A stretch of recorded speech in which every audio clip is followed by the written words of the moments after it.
This is my partner here in RPC Philippines, Pastor Johnny.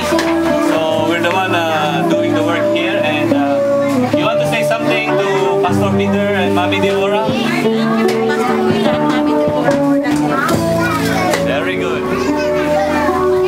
Thank you. Thank you very much, Pastor Peter and Mami Deborah and Shalom Ministry. Thank you. Thank you po, Mami Deborah. Thank you po, Mami Deborah. Pastor Peter. Pastor anak? Peter. Thank you po, Pastor Peter. Mami Deborah. Mami Deborah.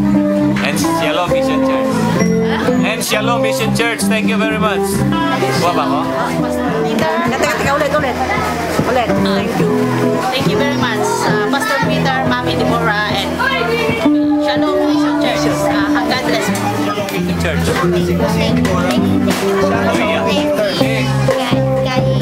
Parang connection nila sa Korea. Hindi ko rin kilala yung Pastor Peter. Shalom Mission Church. Okay.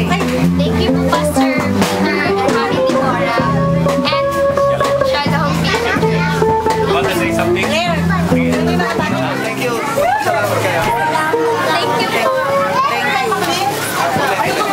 Thank you, Pastor Peter. Thank you, Mami Deborah, Pastor Peter, and Shalom Mission Church. Thank you so much, Pastor Peter. Mami Deborah. Okay. Thank you, Mami Deborah, Pastor Peter, Mami Deborah, Shalom Baptist Church. Shalom Mission Church.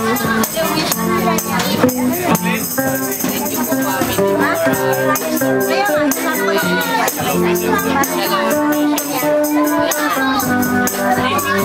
Mami Deborah. Mami Deborah.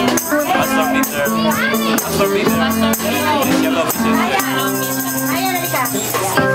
Thank you po, Mami Deborah, Pastor Peter. Shalom. Thank you. Kami lahat. These are the young people, some of the young people in our church. There is Sister Alice, one of our worker here, and my partner, Pastor Johnny. Again, Shalom Mission Church, Mami Deborah and Pastor Peter. Gracias, muchas gracias. Thank you.